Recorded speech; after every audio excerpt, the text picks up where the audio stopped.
Assalamualaikum warahmatullahi wabarakatuh. Waalaikumsalam warahmatullahi wabarakatuh.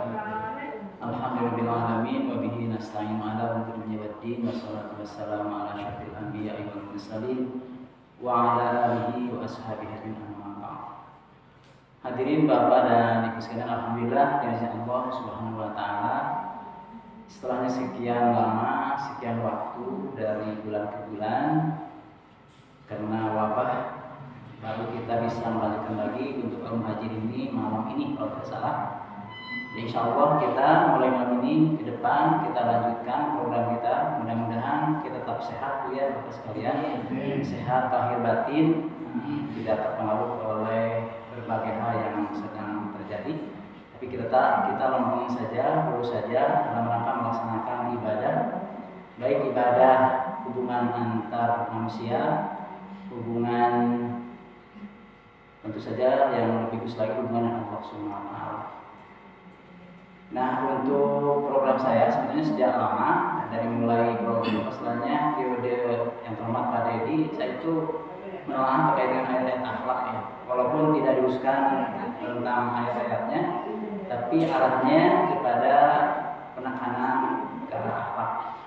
Oleh itu dalam rangka menguatkan kembali program kita juga melanjutkan lagi terkait dengan ayat-ayat terkait dengan akhlak ini. Oleh itu nanti ada beberapa ayat yang terkait dengan akhlak. Dan program saya khususnya dalam kaitan dengan pengajian kita diawali dengan pengajian ayat suci Al-Quran ataupun bahasa ayat suci Al-Quran. Kemudian ditelaah terkait dengan makna dan terjemah ayat dan nanti kita hubungkan dengan keseharian kita. Nah, mudah-mudahan nanti Bapak Ibu bisa berlembu kalau ada hal yang perlu disampaikan di dialog kita. Silakan untuk menambahkan wawasan pemahaman kita. Ya, sebelum ke ayat sekedar pengantar yang mukadimah. Jadi dalam Al-Quran itu memang banyak sekali ayat-ayat yang memerintahkan agar kita menghiasi diri dengan akhlak-akhlak terpuji atau sering dikenal dengan akhlakul karimah ya, ataupun akhlakul mahmudah. Dan sekali juga Allah menjanjikan balasan kebaikan baik di dunia ini ataupun nanti pahala yang besar di akhirat kelak. Nah, Bapak sekalian, kita mulai saja ayat yang pertama adalah surah Al-Baqarah ayat 83. Jadi kita ayat ini salah satunya untuk kita jadikan bahan bahasan bacaan untuk perbaikan katakanlah mahmudnya atau tajwidnya, sekedar mengingatkan saja agar tidak lupa yang sudah pernah paham. Yang sudah paham juga semakin meningkat mudah-mudahan, terutama yang baru mendengar kita upayakan untuk mulai memahaminya. Nah, Bapak menanya bahan Ibu dilihat di depan kelihatan, kalau tidak kelihatan ya bisa dibantu dengan Quran atau dengan hafalan Bapak Ibu, alhamdulillah. Nah, ini mungkin ini hasil dari infokus yang ini. Insya Allah akan membantu Bapak Ibu untuk melihat. Kita awali dengan biasa saya mencontohkan dan Bapak Ibu untuk mengikuti. A'udzubillahi minasyaitonirrajim. A'udzubillahi minasyaitonirrajim. Bismillahirrahmanirrahim. Bismillahirrahmanirrahim.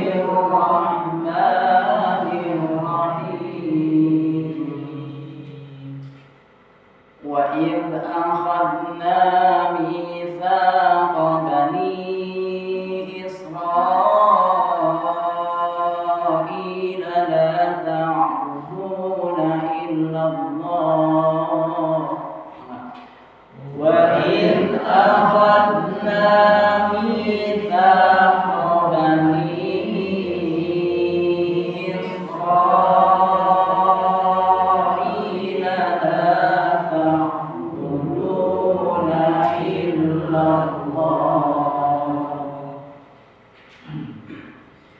لا تعبدون إلا الله وبالوالدين إحسانا وذي القربى واليتامى والمساكين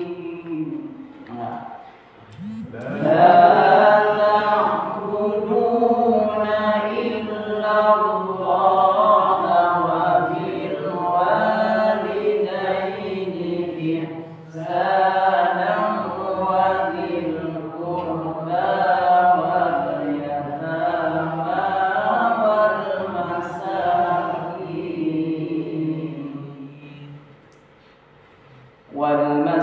والمساكين وقولوا للناس حسنا وأقيموا الصلاة وآتوا الزكاة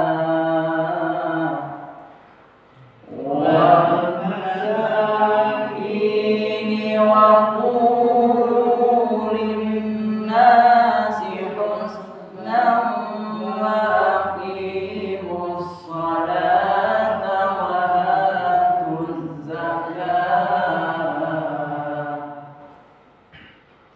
وآتوا الزكاة ثم توليتم إلا قليلا منكم وأنتم معرضون وآتوا الزكاة ثم توليتم إلا قليلا منكم وأنتم معرضون صدق الله العظيم صدق الله العظيم.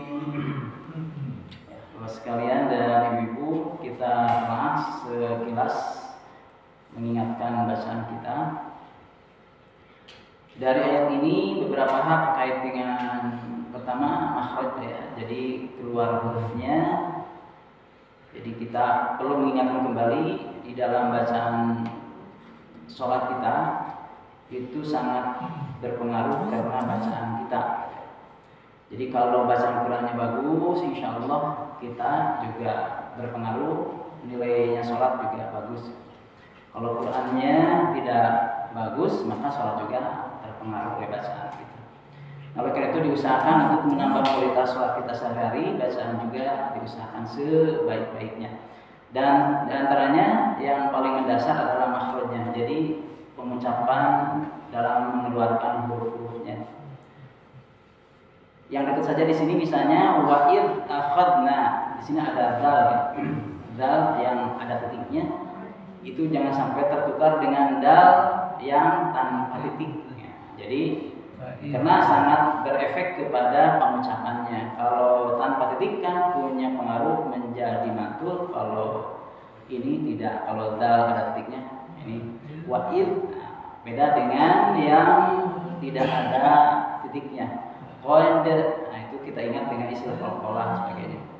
Di sini yang dekat aja wa'id akhadna. Jadi tidak wa'id akhadna, tidak ada de-dean gitu ya. Wa'id akhadna. Jadi itu makanya dalam hal titik ya huruf Al-Quran itu sangat berpengaruh. Kecuali memang kalau kita hafal ya, karena dulu itu konon menurut riwayat itu kan tidak ada titik zaman dulu itu zaman Rasul. Jadi titik-titik itu karena dibantu hafalan, apalagi harakat tidak ada. Tapi kalau sekarang karena kita khawatir tidak hafal, maka dibantu oleh titik-titik. Nah, sekalian itu yang pertama. Kemudian yang kedua tentang sa, mi, sa, fa. Karena ada yang mirip-mirip yaitu sin, isro, sin. Kemudian juga ada sod di belakang sholata wa aqimus shod. Jadi tebal dan istilahnya nyuit ya, nyuit sofir. Sholata di samping tebal. Walaupun sin juga punya sifat sofir tapi tidak tebal. Nah itu ada ta, ada sa biasa, ada so.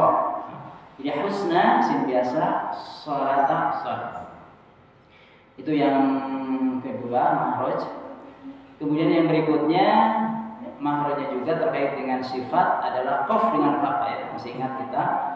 Di sini ada kurba, ada minkum, ada zakata, ada aqimu. Nah itu kita bedakan karena punya efek juga beda.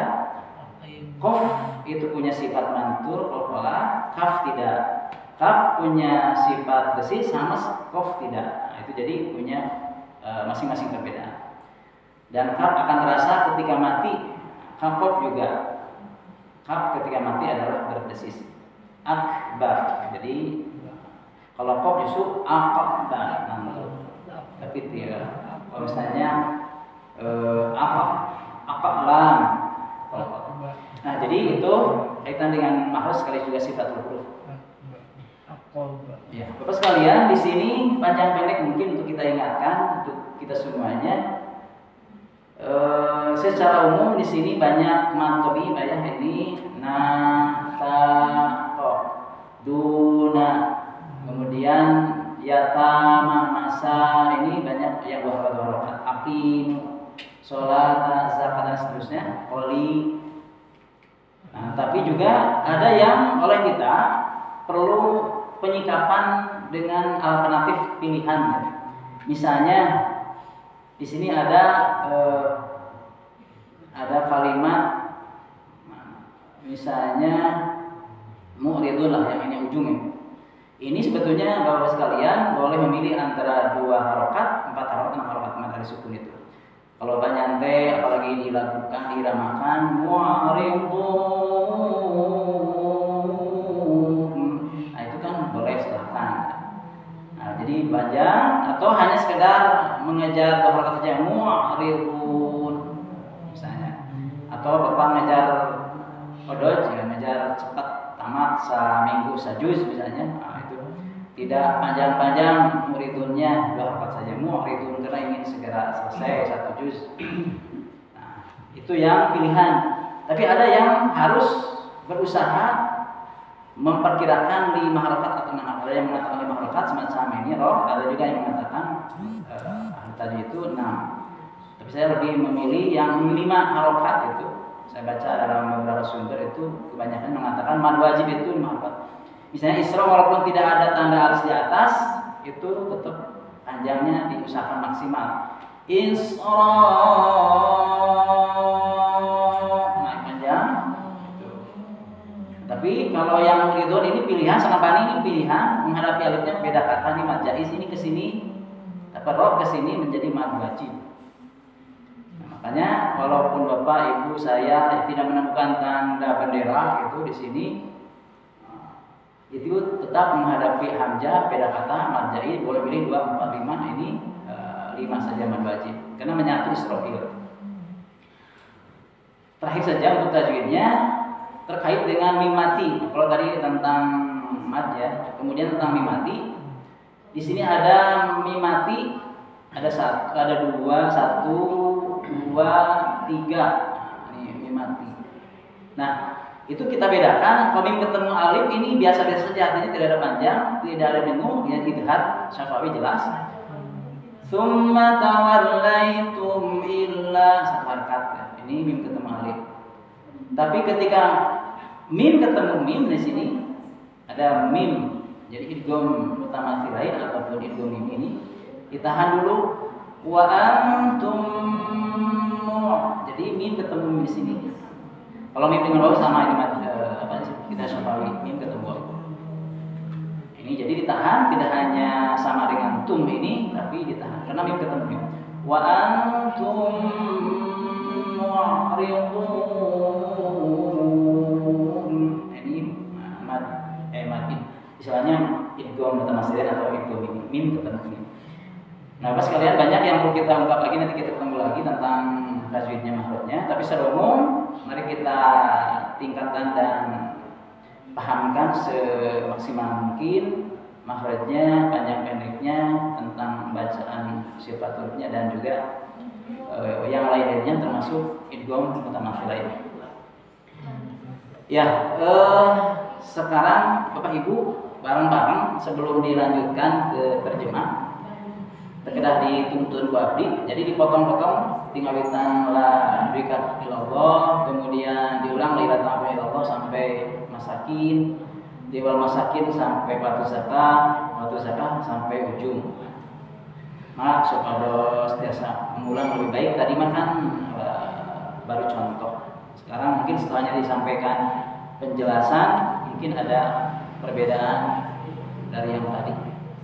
Maka Bapak langsung saja 1, 2, 3. Wa id akhadna mitsaqa bani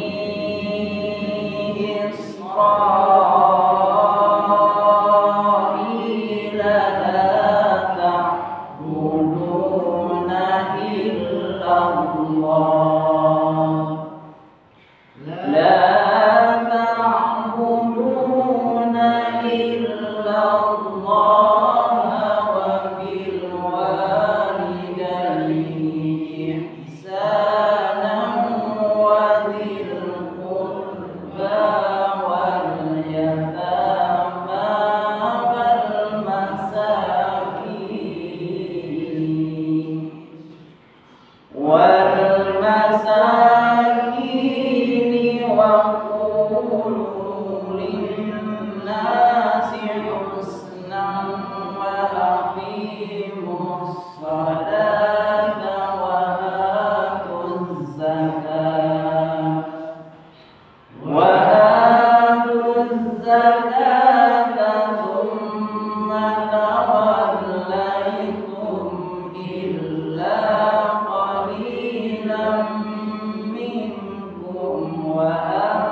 kelelahan yang disukai Allah, insyaallah, karena sedang mengaji capek.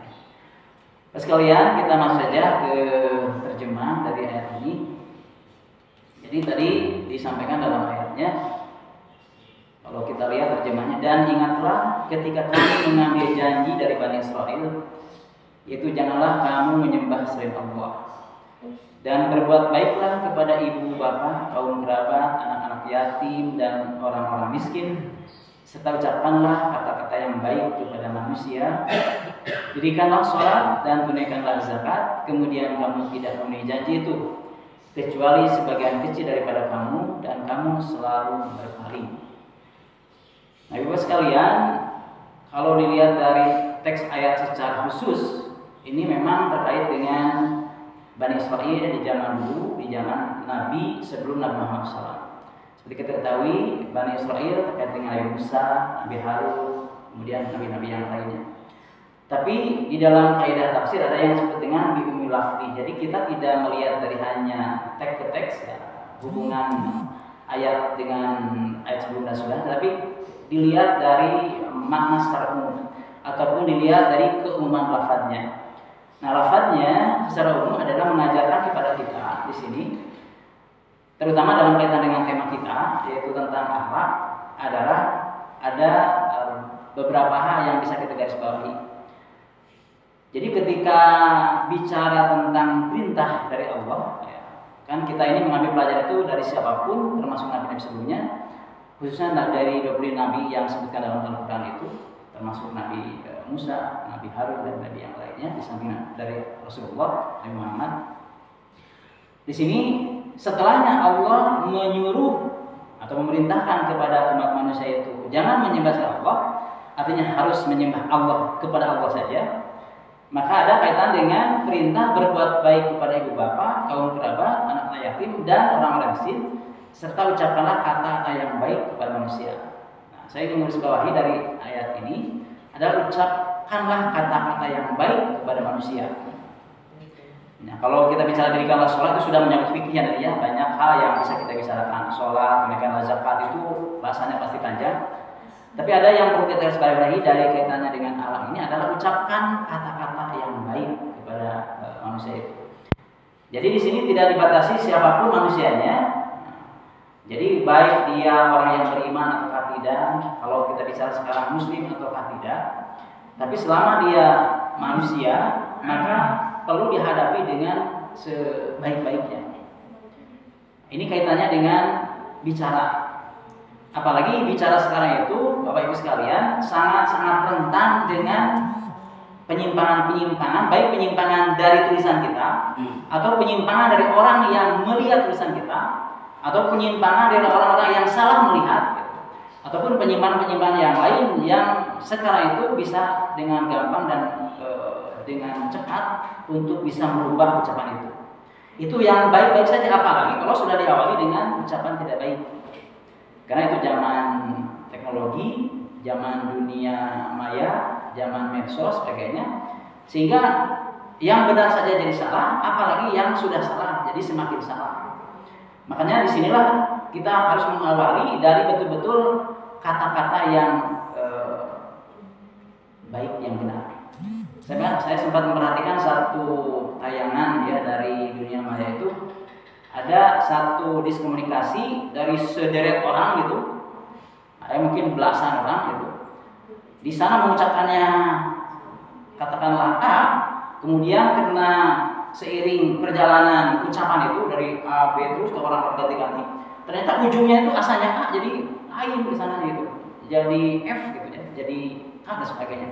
Karena proses perjalanan itu ucapannya yang berubah. Belum lagi kaitan dengan gerakan sebagainya. Nah itu yang benar-benar dari sananya memang seperti itu jelas. Apalagi kalau berawal dari ketidakjelasan, dari ketidakbaikan mengawalinya. Nah oleh karena itu di sini memang ucapan itu perlu kita hati-hati.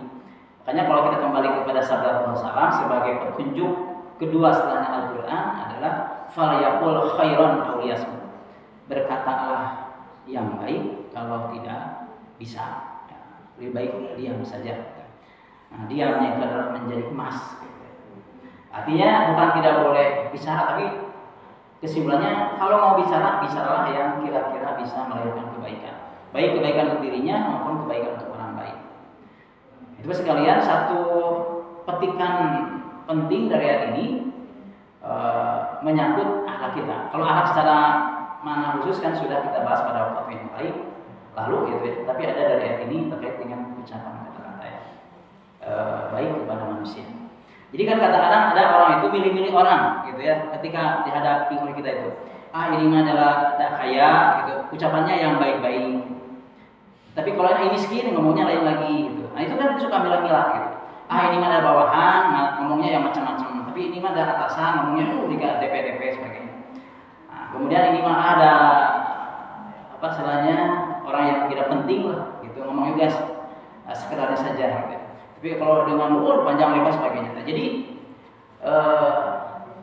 dalam arti di sinilah pentingnya mengucapkan kata yang baik itu bagaimana disikapi dengan niat yang baik.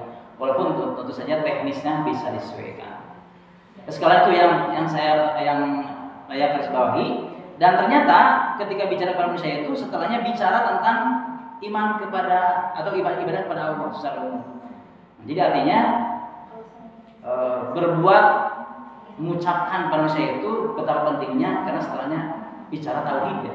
Bicara hanya menyembah kepada Allah. Bahkan di sini sholat adanya ditulis setelahnya bicara tentang sikap kepada manusia.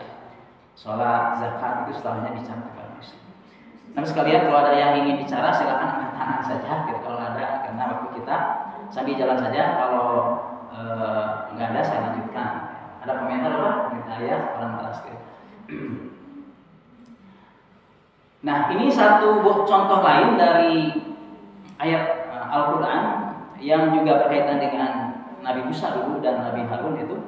Bagaimana ketika dihadapkan dengan orang itu, walaupun itu bukan sesama muslim, bukan sesama orang yang beriman, gitu. Bagaimana bicara itu adalah bicara yang sebaik-baiknya, bicara yang lemah lembut, bicara yang diperkirakan bisa dipahami oleh orang gitu.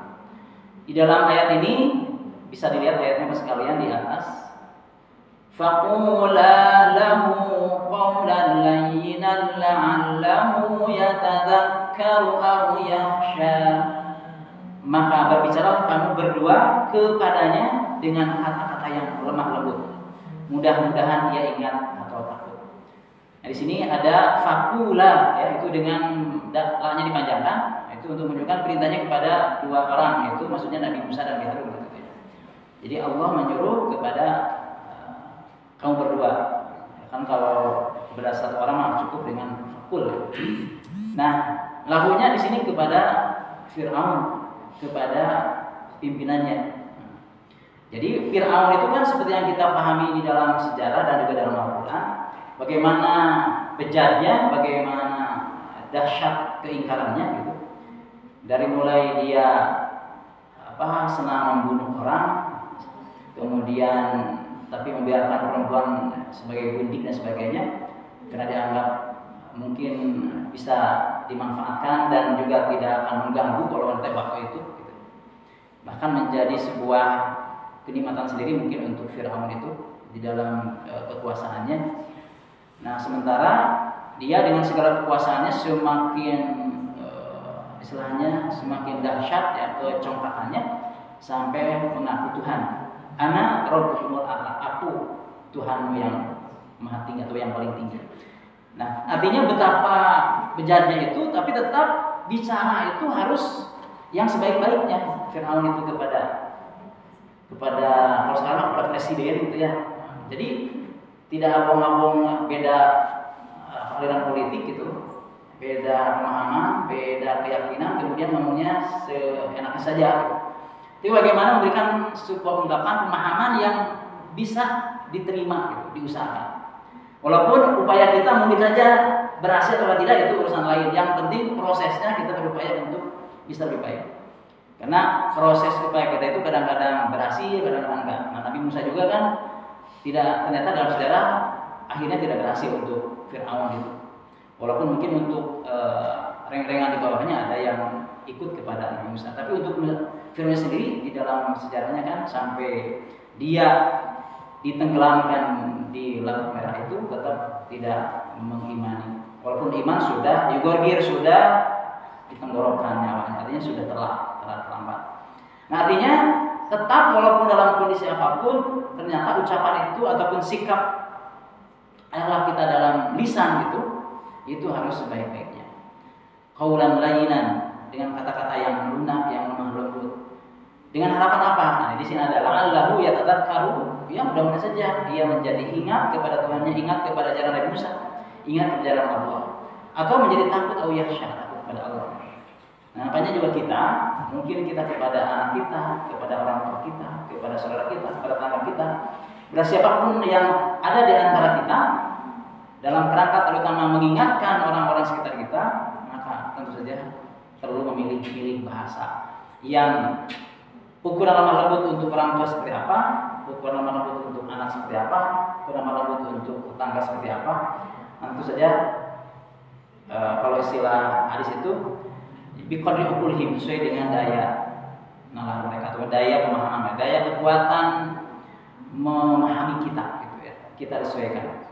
Qaulan layyinan la'allahu yatadhakkaru. Karena sekarang itu memang ucapan ini menjadi bagian komunikasi yang tidak bisa kita lepaskan, maka tidak bisa kita meninggalkan ucapan-ucapan itu. Baik sekalian, itu yang kedua. Jadi kaitannya dengan lemah lembut. Sabar menit lagi kita ya, masih ada waktu. Ya sekarang jam 7. 4 menit lagi. 4 menit lagi? Oh begitu lagi. Ayatnya masih sedikit. Mendingan masih nanti kita. Ya, silakan. Jadi berapa menit lagi Pak? Jangan kayak jam nak pindah kan itu. Ya. Jangan itu. Iya, pindah ke sana jam. Ya, kita lanjut dari sini ya. Jadi tadi surat yang tadi, kemudian sekarang surat Taha ayat 44. Dipasang aja yang satu lagi. Jam, perhatikan jam. Kemudian sekalian di dalam surat Fussilat ayat 34 di sini Bapak sekalian dan Ibu bisa melihat di depan ولا تستوي الحسنة ولا السيئة ادفع بالتي هي أحسن فإذا الذي بينك وبينه عداوة كأنه ولي حميم. Dan tidaklah sama kebaikan dan kejahatan.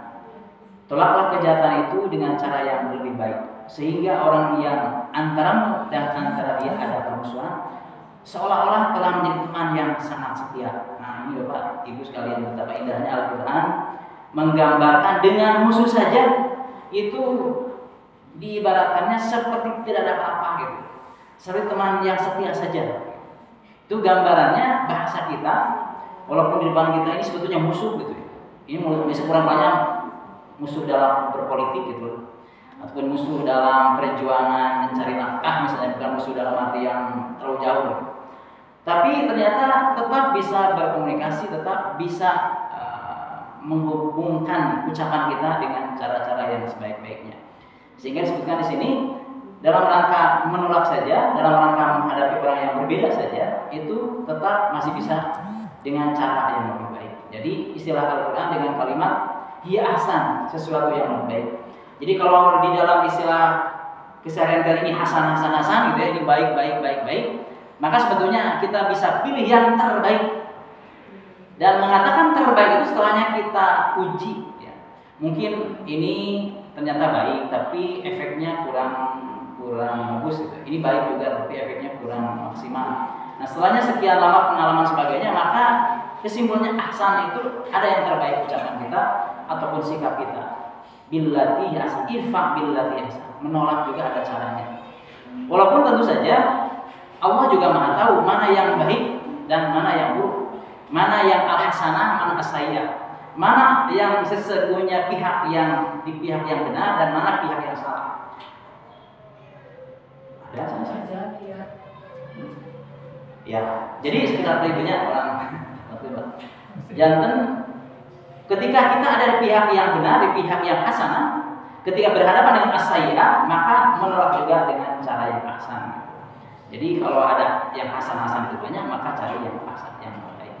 Nah, bahkan digambarkan kalau bisa diusahakan seperti tidak ada apa-apanya, seperti tidak terjadi permusuhan, tapi seperti orang yang sedang menjadi teman yang sangat setia. Itu betapa indahnya dalam kehidupan kita umat Islam itu. Jadi dengan non muslim gitu. Dan itu dilakukan oleh Rasulullah. Bagaimana Rasulullah dengan orang-orang kafir itu? Bagaimana Rasulullah menjadi berbeda keyakinan, tapi Rasulullah tetap menyikapinya dengan lemah lembut dengan mereka, sehingga mereka banyak gara-gara sikap Rasul yang lembut dan baik, akhirnya banyak yang ikut kepada Nabi karena sikapnya yang memberikan cerminan kepada masyarakat dan umatnya, sehingga dengan kesadarannya akhirnya menerima apa yang disampaikan Rasulullah, padahal asalnya mentah ataupun ditolak dengan beratnya gitu ya. Sekalian, itu saja beberapa ayat. Sebetulnya ada ayat-ayat yang lainnya. Nanti kita juga akan ketemu lagi insyaallah di lain waktu. Mudah-mudahan kita semuanya sehat sekaliannya dan tetap kita semangat di dalam mengikuti pengajian dari minggu ke minggu itu. Itu saja untuk sementara. Intinya, mari kita tingkatkan akhlak kita yang al-mahmudah dan al-karimah, yang terpuji dan yang mulia, yang dituntun oleh Al-Quran dan Sunnah Nabi-Nya. Kurang lebihnya mohon maaf. Wassalamualaikum warahmatullahi wabarakatuh.